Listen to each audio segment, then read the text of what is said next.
Transformer और काफ़ी important है। ठीक है, +2 में ट्रांसफॉर्मर काफ़ी क्या बड़ा ज़्यादा इंपॉर्टेंट है। एक सेक्शन में तो 100% आता है। ठीक है, किसी न किसी में आएगा। तो ट्रांसफॉर्मर सबसे पहले एक इलेक्ट्रिकल डिवाइस है जो हम लोगों ने देखा होता है, घरों के आसपास लगा होता है ट्रांसफॉर्मर। ठीक है, काम क्यों आता है इसको देखना। ट्रांसफॉर्मर क्या करता है, ये क्या करता है, high voltage at low alternating current.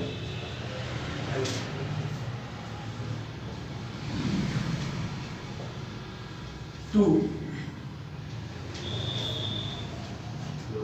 Low voltage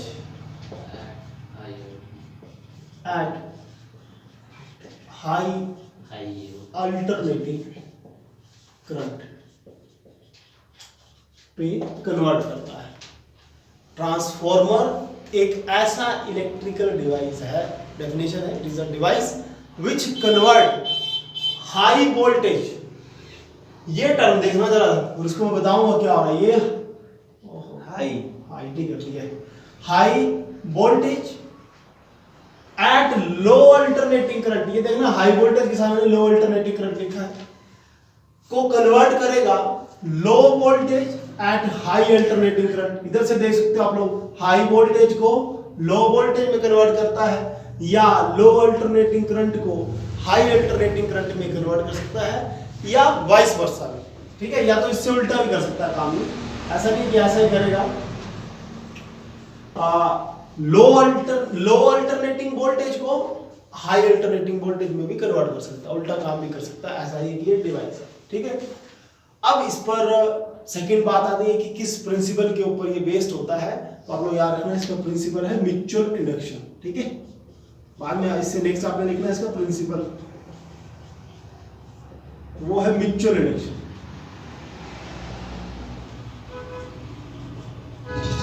ठीक है, और म्यूचुअल इंडक्शन क्या होती है कि प्राइमरी कॉइल से करंट का जाना और मैग्नेटिक फील्ड लाइंस का बनना और सेकेंडरी कॉइल्स में उन मैग्नेटिक फील्ड लाइंस के चेंज होने की वजह से ईएमएफ का पैदा होना। ठीक है, ट्रांसफॉर्मर का अगर एक आप लोग डायग्राम सा देखोगे तो इसमें क्या होता है, इस तरह से एक आयरन का कोर होगा, आयरन का कोर होता है। ठीक है, सॉफ्ट आयरन भी बोलते हैं इसको, सॉफ्ट आयरन कोर, और इस आयरन के कोर के ऊपर वायरिंग की होती है इस तरह से। आप लोग देखना अपने घरों के पास। ठीक है, और इधर से आप लोग इसको इनपुट देते हैं, जो इनपुट सप्लाई आप लोगों को हाई वोल्टेज से लो में बदलना है या लो वोल्टेज से हाई करना है, वो इनपुट इधर देनी है, और इसको प्राइमरी बोला जाता है तो ईपी, और इधर आप लोगों को आउटपुट मिलती है तो इसको बोला जाता है सेकेंडरी। ठीक है, सेकेंडरी, और इधर से लोड लगा होगा तो लोड के थ्रू आप लोग आउटपुट मिल जाती है, दिस इज लोड। ठीक है, ये आउटपुट है E and E S, output इधर से। तो म्यूचुअल इंडक्शन क्या है, म्यूचुअल इंडक्शन में क्या होता है कि करंट आप लोगों का प्राइमरी से जाता है, प्राइमरी पे जैसे करंट जाएगा मैग्नेटिक फील्ड लाइंस क्रिएट होंगी, और उन मैग्नेटिक फील्ड लाइंस के जो क्रिएट होंगी वो चेंजिंग होगी, क्योंकि सोर्स आप लोगों का अल्टरनेटिंग है। अगर अल्टरनेटिंग है तो आप लोगों को पता है करंट की वैल्यू इंक्रीज होती है फिर डिक्रीज होती है। इट मींस जो मैग्नेटिक फील्ड लाइंस इधर बनेगी वो चेंजिंग बनेगी, और चेंजिंग मैग्नेटिक फील्ड लाइंस की वजह से सेकेंडरी पर आप लोगों को फ्लक्स मिलता है, दैट मींस आउटपुट मिलती है। तो इसी करके इसको बोला गया है म्यूचुअल इंडक्शन। ठीक है, म्यूचुअल इंडक्शन। देन इससे नेक्स्ट आप लोगों का इसकी आ जाती है कि कंस्ट्रक्शन। इससे नेक्स्ट आप लोग लिखना है इसकी कंस्ट्रक्शन क्या है।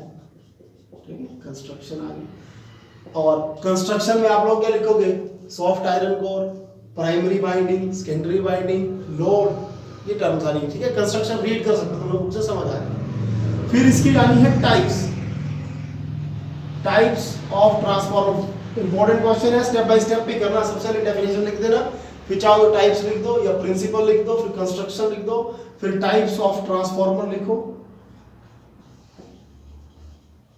तो टाइप्स ऑफ ट्रांसफॉर्मर में आपकी दो टाइप्स आती हैं। फर्स्ट है step up transformer,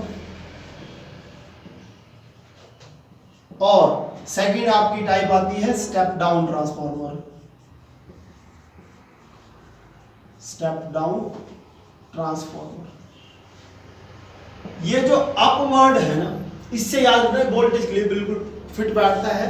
so voltage को अप करेगा, ठीक है। तो आप लोग लिखोगे step up transformer is a transformer which convert low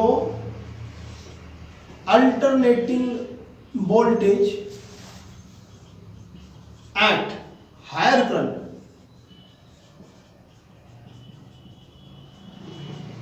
to high alternating voltage to low current, ठीक है। तो डेफिनेशन जो है ना फिट बैठती है। अब आपका मतलब होता है डाउन से ऊपर की तरफ, तो आप लोग लिख सकते हो, देखो लो वोल्टेज से हाई वोल्टेज पर ये कन्वर्ट करता है, लेकिन करंट पे उल्टा काम हो रहा है, हाई करंट से लो करंट पे कन्वर्ट करता है, ठीक है। छोटी सी बात याद रखना।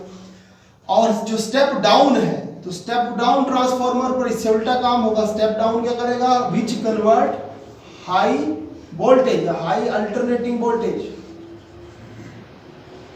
High alternating voltage at low current to low alternating voltage, low alternating voltage at higher current. छोटी छोटी बातें हैं, माइंड में रखना, इधर याद आता है, ठीक है। स्टेप डाउन पे हाई वोल्टेज से लो वोल्टेज पर ये कन्वर्ट कर रहा है, और करंट का तुम्हें पता ही है, अगर हाई लिखेंगे तो eight low current, alternating word लगाना होगा तो लगा। फिर इसकी बात आती है इसके डायग्राम्स की, कि स्टेप अप ट्रांसफार्मर का डायग्राम क्या होगा। तो आप लोग याद रखना कि स्टेप अप ट्रांसफार्मर का डायग्राम क्या जाता है, आपको जो प्राइमरी वाइंडिंग होती है ना, प्राइमरी वाइंडिंग स्टेप्स बनाने हैं उस पर, ठीक है। स्टेप्स का मतलब सीढ़ी भी होता है, तो इस तरह से प्राइमरी तो आ गई आपकी ईपी प्राइमरी, इधर से इनपुट दी, लेकिन जो सेकेंडरी होगी तो स्टेप बनाना है। स्टेप मतलब ये नीचे और ऊपर सीढ़ी की तरह बन रहा है, इधर नीचे और ये ऊपर वाली सीढ़ी, ये समझ पा रहे हो ना सीढ़ी क्या बोल रहा हूँ मैं?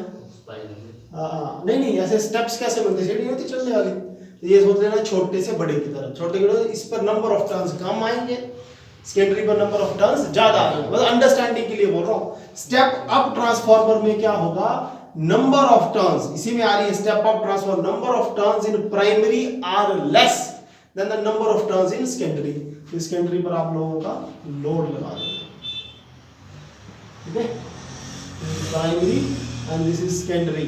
तो ये आप लोग साथ में लिख लो कि number of turns step up पे, number of turns in primary are greater than, और sorry are less than number of turns in secondary coil, ठीक है जी। स्टेप से याद रखना। और स्टेप डाउन में क्या होगा, स्टेप डाउन में उल्टा काम होने वाला है। उल्टा काम किस तरह से होगा, उल्टा आप लोगों के ये टर्न्स ज्यादा होंगे, राइट, प्राइमरी पर आप लोगों का जो टर्न्स होंगे वो ज्यादा होंगे, और सेकेंडरी पर आपके टर्न्स कम होंगे, ठीक है। और इधर से आप लोगों को आउटपुट मिल जाएगी, दैट इज लोड लगा होगा, और आप लोगों को आउटपुट मिल जाएगी। इधर आप लोगों का एक और बन गया कि number of turns in primary are greater than, ठीक है, are greater than number of turns in secondary. लग रहा सबको पता, अगर नोट कर लो देन नेक्स्ट करते हैं। तो थ्योरी में क्या होगा, जो नेक्स्ट इसका पार्ट आएगा थ्योरी में क्या है, वर्किंग देखो इसका क्या हो रहा है कि जैसे ही हम लोग इनपुट से सप्लाई देंगे तो इस पॉइंट पर करंट का फ्लो होगा तो मैग्नेटिक फील्ड लाइंस क्रिएट होंगी और मैग्नेटिक फील्ड लाइंस क्रिएट होने की वजह से इस पॉइंट पर भी ईएमएफ जनरेट हो जाएगी। ठीक है, so according to Faraday's law,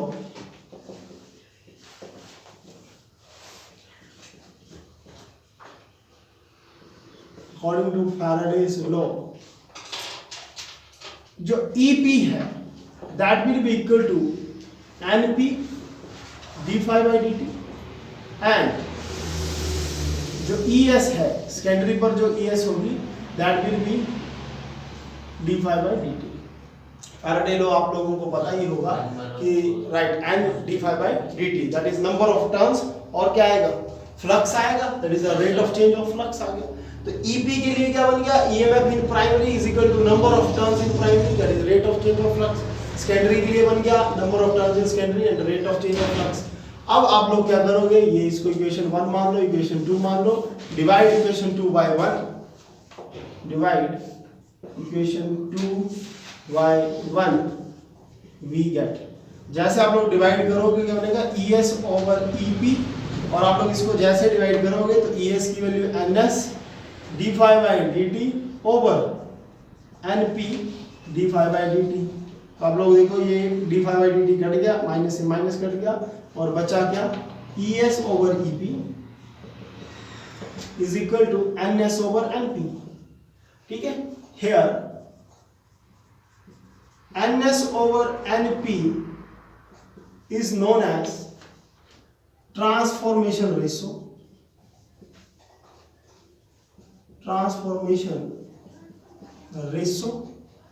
and denoted by K। ठीक है, it is known as transformation ratio and denoted by K। अब ये जो K है that is equal to NS over NP।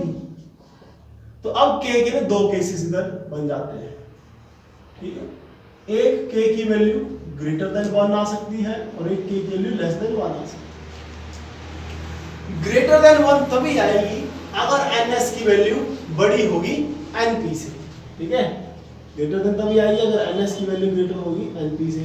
समझ लो, समझने के लिए NP की वैल्यू आप 5 ले लो, NS की वैल्यू 10 बड़ी लोगे 6 लोगे तो ही 1 आएगा, अगर छोटी लोगे तो फिर 0.5। और इस केस में इससे उल्टा हो जाएगा कि NS की वैल्यू लेस देन NP।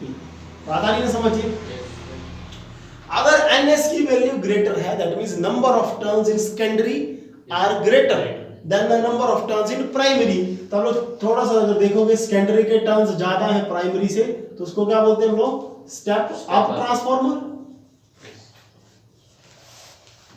ठीक है, NS सेकेंडरी पे ज्यादा टर्न्स बनने हैं, प्राइमरी पे आप लोगों के थोड़े बनेंगे, स्टेप अप बन गया, लग रहा पता।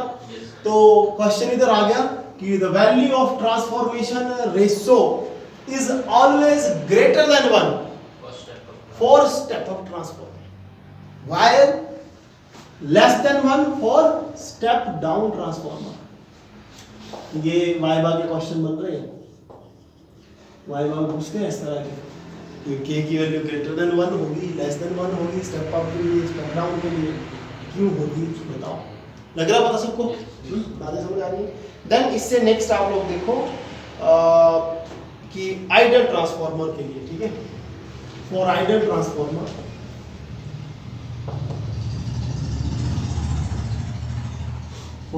ट्रांसफार्मर आउटपुट पावर, देखो आइडियल चीज वही होती है ना, एक आइडियल स्टूडेंट क्या होगा, ये आइडियल एग्जिस्ट नहीं करती है वही पर जैसे मान लो एक कोई भी चीज है ना, आइडियल उसको तब बोलते हैं कि जितना एफर्ट लगाए उतना ही रिजल्ट मिल जाए, है ना, उतना तो रिजल्ट मिले। मशीन के केस में ऐसा आता है। जैसे मान लो एक गन्ने बनाने वाली जूस है ना, जूस बनाने वाली मशीन है, जूस गन्ने का जूस बनाने वाली मशीन है, तो उसमें आप लोग गन्ना डालोगे तो आपके लिए बेस्ट वही होगी ना मशीन की, गन्ने का जितना गन्ना डाले उससे मैक्सिमम आपको जूस बना के दे दे, मतलब इनपुट जितनी दे रहे हो उतनी ही आउटपुट मिले। पर अगर मान लो गन्ने का जूस सारे परे फेंकती हो मशीन गिलास पे कम, तो आप लोग बोलोगे ठीक नहीं है क्योंकि जितने इनपुट दे रहे आउटपुट नहीं मिल रही। तो कोई भी मशीन जो होती है, आइडियल ट्रांसफार्मर आ गया, आइडियल कुछ भी होगा तो मतलब आउटपुट जो होती है इनपुट के इक्वल हो, तो output power will be equal to input power. तो आउटपुट पावर क्या होती है? पावर होती है वी आई या ई आई भी बोलते हैं हम लोग, ठीक है, क्योंकि पोटेंशियल को हम लोग ई बोलते हैं। तो आउटपुट का मतलब है secondary, E S I S is equal to input का मतलब है primary, E P I P.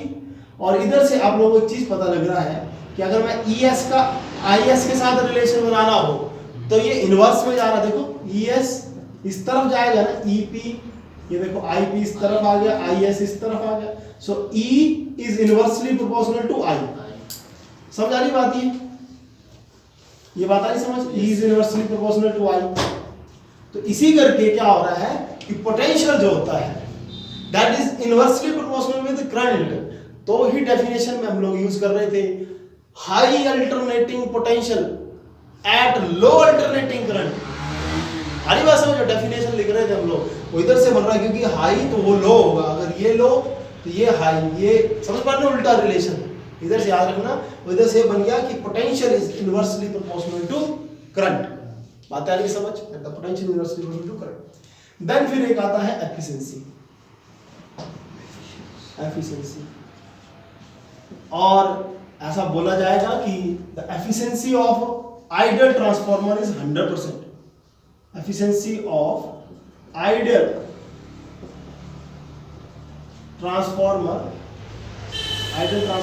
is 100%, but which is a theoretical concept in actual, ठीक है, but that is a theoretical concept, लिख लेना आप लोग, but that is a theoretical concept, but in actual, जो actual में आपको मिलेगी, in actual it will be vary from 90 to 99%। Important बात आ रही है। 100% थियोरेटिकल कंसेप्ट पे है कि आइडियल ट्रांसफार्मर, जैसे अभी बोला मानसून ने कि आइडियल तो एग्जिस्ट नहीं करता है, तो वही रीजन है कि आइडियल ट्रांसफार्मर एग्जिस्ट नहीं करता है। 100% एफिशिएंसी नहीं मिलेगी, एफिशिएंसी 99 तक मिल जाए तो भी वो आइडियल माना जाता है, 90 to 99% तक ही मिलती है। इसका मतलब कुछ परसेंट उस पर लॉस हो रहा है, ठीक है। तो एफिशिएंसी को हम लोग मीटर से डिनोट करते हैं, that is output power over input power, ठीक है, आउटपुट ओवर इनपुट, ठीक है, output over input efficiency. So efficiency 90 to 99% आने का मतलब है कि देयर इज लॉस, कुछ लॉस हो रहा है, और वो कौन कौन से लॉसेस हो रहे हैं ट्रांसफार्मर के अंदर, वो हम लोग अब डिस्कस करेंगे कि क्या क्या लॉसेस हैं और क्यों वो लॉसेस हो रहे हैं, जिनकी वजह से एफिशिएंसी जो है वो कुछ परसेंट डाउन चली जा रही है। तो इंपॉर्टेंट बात ये भी आती है, तो आप लोग लिख लो। नेक्स्ट आता है losses in transformer, various types of losses in transformer. Next लिख लो, various types of losses in transformer. तो नेक्स्ट इस पर आ गया कि लॉसेस इन ट्रांसफार्मर। सो सबसे पहले एक लॉस आता है जिसको बोलते हैं लोग कॉपर लॉस।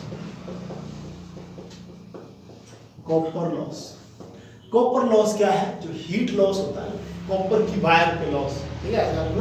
कॉपर लॉस का मतलब है loss in the form of heat energy, ठीक है, loss in the form of heat energy, loss in the form of heat energy according to relation H is equal to I square RT, है ना। As we know that H is equal to I square RT। तो जैसे ही transformer start किया जाएगा तो time जैसे ही increase होगा, time के लिए तो चलेगा कुछ ना कुछ, ऐसे तो 24 आवर्स ही चलता है ट्रांसफार्मर, डे नाइट, ऐसे तो यानी कि थोड़ी देर के लिए चलाएंगे, इलेक्ट्रिसिटी 24 आवर्स चाहिए, तो टाइम तो फिक्स हो रहा है वैसे, और टाइम भी चल रहा है। देन वायर्स की अपनी रेजिस्टेंस, वायर्स की अपनी एक वैल्यू होगी रेजिस्टेंस की, है ना, और करंट की भी सप्लाई होगी, क्योंकि वायर से करंट तो जाना जरूरी है, तो ही तो मेन काम है। तो क्या हो रहा है, आई की भी आपको वैल्यू मिल रही है, आर की भी आपको वैल्यू मिल रही है, टी की वो आपको कोई वैल्यू मिल रही है। So there will be loss in the form of heat, and that loss is known as copper loss. Copper loss समझ पा रहे हो क्या है? क्लियर है। Then second type of loss आप लोग लिखो flux loss. Flux loss, first loss समझ आया ना सबको?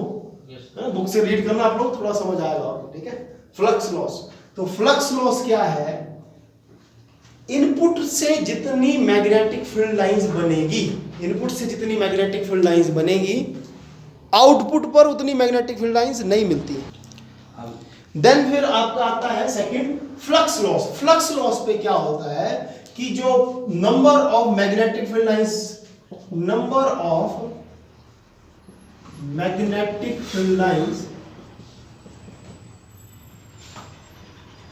produced in primary coil are not equal to number of magnetic field lines, number of magnetic field lines passing from the secondary coils, secondary coils। क्या हो रहा है flux loss में? Flux से याद रखना मैग्नेटिक फील्ड लाइंस की बात हो रही है। तो जितनी मैग्नेटिक फील्ड लाइंस प्राइमरी पर पैदा हो रही है, सारी की सारी थोड़ा इधर से पास कर रही है, ठीक है, सारी पास नहीं कर रही, इक्वल नहीं है। तो इसका मतलब कि कुछ मैग्नेटिक फील्ड लाइंस बेस्ड जा रही है, व्हिच मींस फ्लक्स बेस्ड जा रहा है, और वो जो लॉस हो रहा है that is known as flux loss. Point आ रहा क्लियर है? फ्लक्स लॉस क्या हो रहा है कि number of magnetic field lines produced in the primary coil are not equal to magnetic field lines passing from the secondary coils, which means flux जितना produce हुआ उतना आउटपुट पर नहीं लिया गया, कुछ वेस्ट हो गया। वो जो वेस्ट है that is known as flux loss.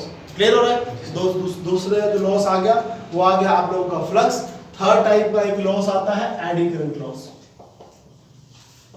Eddy current loss,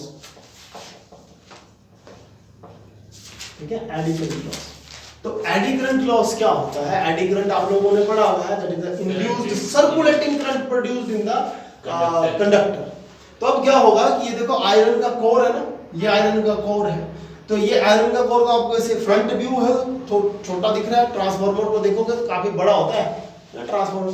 तो अब क्या होता है कि ये जो मैग्नेटिक फील्ड लाइन जो बेस्ड हो रही है फ्लक्स में, तुमने देखा बेस्ड हो रही है, या कोई भी मैग्नेटिक फील्ड लाइंस आयरन के कोर से पास करेगी, तो आयरन के कोर के ऊपर वो एडी करंट पैदा कर देगी, इंड्यूस्ड सर्कुलेटिंग करंट पैदा कर देगी in the core of the transformer, in the core of the iron. तो वो जो करंट है वो बेस्ड हो चुका है इन the form of eddy current, तो उसको बोला जाता है एडी करंट लॉस। ठीक है, सो एडी करंट लॉस क्या है? Eddy current produced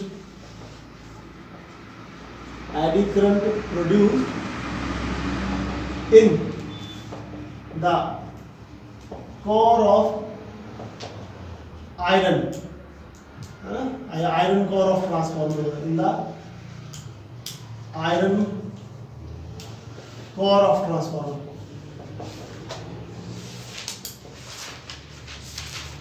in the iron core of transformer,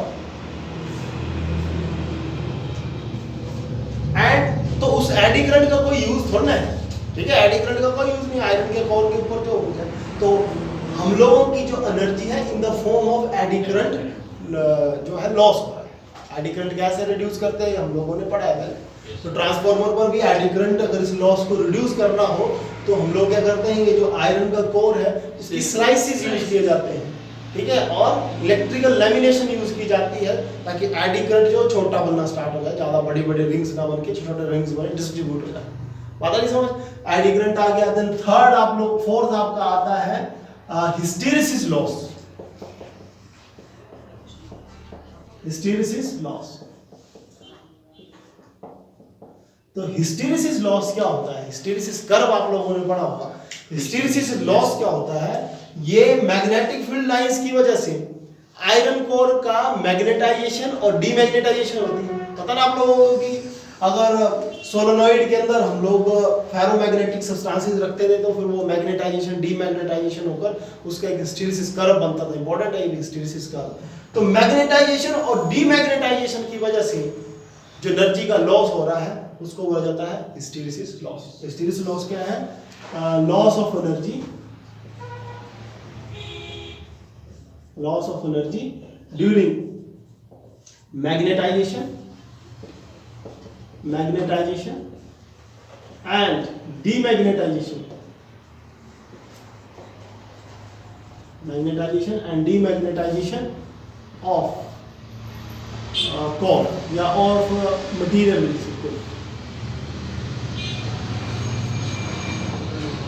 ठीक है, तो हिस्टैरिसीस लॉ समझ आ रहा है, मैग्नेटाइजेशन डीमैग्नेटाइजेशन के। सर इससे के डीमैग्नेटाइजेशन देन नेक्स्ट और लास्ट जो लॉस है इसका वो आता है loss in the form of sound energy. ठीक है, loss in form of sound energy, sound energy. ठीक है, loss in form of sound energy. तो साउंड एनर्जी की फॉर्म में लॉस, अगर आप लोग ट्रांसफॉर्मर के पास जाओगे तो आप लोगों को एक हमिंग नॉइस आता है, हमिंग नॉइस आता है।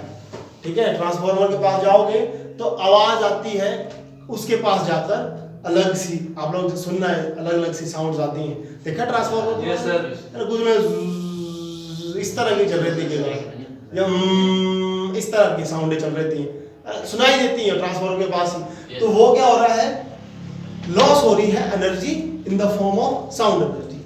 क्लियर हो रही है? तो वो जो करंट की वजह से हो रहा है, जो भी साउंड आ रही है उसकी वजह से हो रहा है, तो आप लोग उसको बोलोगे हमिंग नॉइस। क्लियर? देन हम लोगों का नेक्स्ट आता है कि ट्रांसफॉर्मर कैसे हम लोग डिसाइड करते हैं कि स्टेप अप ट्रांसफॉर्मर लगना है या स्टेप डाउन ट्रांसफॉर्मर लगना है। जैसे आप लोग इलेक्ट्रिसिटी का पावर स्टेशन होता है, पावर स्टेशन से घरों तक बिजली पहुंचानी है, तो घरों के पास कौन सा ट्रांसफॉर्मर लगाना चाहिए, या आप लोगों का जहाँ से आपको इलेक्ट्रिसिटी भेजनी है पावर स्टेशन से, तो कौन सा ट्रांसफॉर्मर लगाना चाहिए और कैसे वो चीज़ें हम लोग डिसाइड करते हैं, वो आप लोग देखना। नोट कर लो ये सारा एक बार। देन क्या करते हैं हम लोग कि अगर लॉन्ग डिस्टेंस एसी सप्लाई करनी है, लॉन्ग डिस्टेंस एसी सप्लाई आ गया कि जहाँ पे पावर स्टेशन है, जहाँ पे इलेक्ट्रिसिटी बन रही है उधर से घरों तक पहुंचानी है। जैसे इधर हम लोगों की बनती है, हिमाचल में इलेक्ट्रिसिटी बनेगी तो वो पंजाब को जाती है, पंजाब से इधर आती है, छोटी मोटी थोड़ा जा रही है, चलो कितनी दूर जा रही है, पंजाब से भी आती है, मतलब इतनी दूर जा सकती तो आ भी सकती। Use of transformer for long distance AC supply. तो लॉन्ग डिस्टेंस एसी सप्लाई के लिए आप लोग किस तरह से डिसाइड करेंगे वो चीजें आप लोग देखना। तो सबसे पहले आप लोग ये देखो कि आपको जब भी इलेक्ट्रिसिटी भेजनी है तो आपका लॉस कम होना चाहिए। ऐसा नहीं कि इलेक्ट्रिसिटी बनाई और उसमें से सारी 50% लॉस हो गया तो फायदे वाला सौदा नहीं है। तो आप लोग फॉर्मूला देखो, H = I²RT। ठीक है, H = I²RT किस तरह से सोचा जाए। तो आप लोगों को ये पता है कि वायर से जब भी करंट भेजा जाएगा तो उस पर लॉस होता है, जिसको हम लोग कॉपर लॉस बोलते हैं, अभी पढ़ा भी हमने, और वो हीट की फॉर्म में हम लोगों की एनर्जी लॉस होती है। और हीट की फॉर्म में जो एनर्जी लॉस होती है वो 3 फैक्टर के ऊपर डिपेंड करती है, I, R एंड T। तो फर्स्ट फैक्टर में अगर तुम्हें बताऊं T, दैट मींस टाइम के ऊपर डिपेंड करती है। तो टाइम एक ऐसा फैक्टर है जो कांस्टेंट है इस केस में। क्यों कांस्टेंट है? क्योंकि आपको 24 आवर ही सप्लाई चाहिए। ठीक है, 24 आवर सप्लाई चाहिए।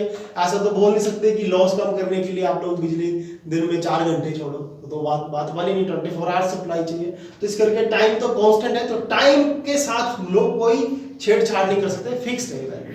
फिर दूसरी बात आ जाती है रेजिस्टेंस को साथ डील कर लेते हैं। रेजिस्टेंस किसकी? Resistance of wire, resistance of wire. और अगर आप लोग देखो तो रेजिस्टेंस ऑफ वायर को अगर कम कर दे, वायर की रेजिस्टेंस कम कर दे, तो आप लोगों की हीट जो है वो कम होगी और आपका लॉस कम होगा। और जो रेजिस्टेंस ऑफ वायर है that depends on R = rho L/A। आप लोगों ने फॉर्मूला पढ़ा है, जिस पे रो जो है वो है स्पेसिफिक रेजिस्टेंस, है ना, specific resistance, resistivity, specific resistance या रेजिस्टिविटी ऑफ द मटेरियल पे बोलते हैं, रेजिस्टिविटी ऑफ द वायर। तो स्पेसिफिक रेजिस्टेंस क्या होती है? ये मटेरियल टू मटेरियल डिपेंड करता है, ये फिक्स्ड वैल्यू, कांस्टेंट वैल्यू होती है। कॉपर की अपनी पर्टिकुलर वैल्यू होगी, गोल्ड की अपनी पर्टिकुलर वैल्यू होगी, एल्यूमिनियम की अपनी पर्टिकुलर वैल्यू होगी, हर मटेरियल की। तो ये तो फिर से कांस्टेंट है, इसको नहीं बदला जा सकता है।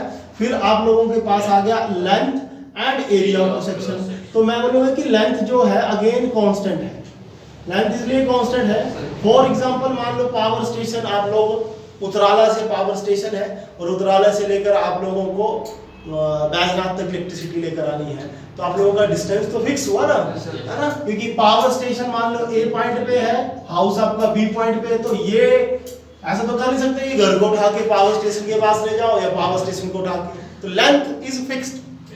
तो व्हिच मींस रेजिस्टेंस जो दूसरा फैक्टर आया उसमें specific resistance constant, length fixed, area of cross section जो है इसके ऊपर भी डिपेंड करती है एरिया ऑफ क्रॉस सेक्शन, लेकिन एरिया ऑफ क्रॉस सेक्शन के ऊपर वो इनवर्सली प्रोपोर्शनल है, which means if we will increase the area of cross section, resistance will decrease, and if resistance will decrease, heat will decrease। बात आई समझ? तो सुनना मेरी बात। तो मेरे को अगर हीट कम प्रोड्यूस करनी होगी वायर में, तो मेरे को area of cross section increase कर देना चाहिए। Area of cross section increase अगर मैं कर देता हूं तो उसके भी अपने साइड इफेक्ट है, उसके भी मतलब अगर area of cross section, if area of cross section will increase, resistance will decrease, है ना, resistance will decrease। ये थोड़ा सा सॉल्यूशन लग रहा है कि रेजिस्टेंस डिक्रीज कर रही है एंड लॉस विल डिक्रीज, है ना, as a result loss will decrease, as a result loss will decrease, as a result loss will decrease. पर एरिया ऑफ सेक्शन इंक्रीज करने के जो हानि है, जो इसके अपने लॉसेस हैं, अगर वायर की मैं थिकनेस इंक्रीज कर देता हूं, एरिया ऑफ सेक्शन का वही है ना कि वायर थिक लेनी पड़ेगी। अगर मैं वायर थिक लेता हूं तो आप लोगों के जो पोल्स यूज किए जाते हैं वायर्स को स्टैंड देने के लिए, वो ज्यादा लगेंगे। समझ पा रहे ना? पावर स्टेशन से अगर वायर थिक आ गई तो उसका वेट बढ़ गया, उसका वेट बढ़ गया तो आपके पोल्स ज्यादा लगेंगे, पहली बात ये है। दूसरी बात यह है कि उस मटेरियल ज्यादा लगेगा तो आपका जो खर्चा है वो बढ़ जाएगा, ठीक है। एरिया ऑफ क्रॉस सेक्शन से क्या हो रहा है, अगर if we will increase the area of cross section then cost will increase, है ना, ये कॉस्टली होने वाला है बिकॉज आपके ज्यादा पोल्स यूज किए जाएंगे उनके स्टैंड के लिए। सेकंड, आप लोगों का मटेरियल वायर के अंदर ज्यादा लगेगा। कॉपर की वायर आई तो देख लो कॉपर कितना बढ़ जाना, ऐसी इतनी अधिकारी कॉपर कॉस्टली आइटम को तो है नहीं, तो वैसे कॉपर की वायर कई चोर कॉपर की वायर चुरा देते हैं, सुने तुमने ऐसे चोर? ऐसे भी है इधर, हर कहीं होते हैं पूरे इंडिया में। तुम देखो वो क्या करते हैं कि कॉपर जो होता है ना उसकी वायर के अंदर प्लास्टिक और अंदर कॉपर होता है, तो वो क्या करते हैं ढेर सारी वायर चुरा ली सरकारी और फिर उसको आग लगा दी, प्लास्टिक जल गया बच गया कॉपर, फिर कॉपर को बेच देते हैं। ऐसे भी है बंदे और फिर क्या बन जाता है, ऐसे है सच में है। तो उनके लिए तो मजे आ गए, समझ आ रही ना बात? तो उससे क्या होगा, तो उससे क्या होगा, तो फिर उससे क्या होगा, तो मैं शॉर्ट में कंप्लीट करता हूं। तो क्या होने वाला है उससे कि आप लोग एरिया ऑफ सेक्शन भी इंक्रीज नहीं करोगे, फिर आपके पास एक ही चीज बचेगी, करंट। करंट को कम करो, हीट, ये दो फैक्टर नहीं बदले जा सकते, आर एंड पी, ठीक है। करंट को रिड्यूस करो, हीट कम लो, करंट को बढ़ाओगे हीट ज्यादा मिलेगी।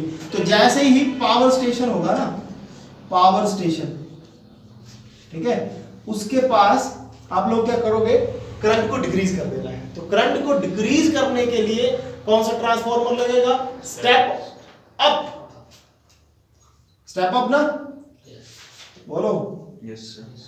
स्टेप अप, क्योंकि स्टेप अप क्या करता है, लो टू हाई वोल्टेज, करंट तो उल्टा होगा। तो आप लोग क्या करते हैं, पावर ट्रांसमिशन के बाद स्टेप अप ट्रांसफार्मर लगता है,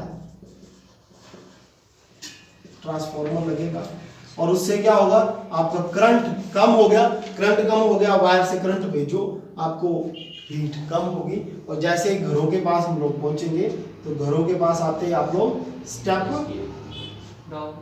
राइट, स्टेप डाउन ट्रांसफार्मर लगा दो, स्टेप डाउन ट्रांसफार्मर लगा दो, ठीक है। और ये आपका हाउस होल्ड सप्लाई चलेगी, हाउस ठीक है।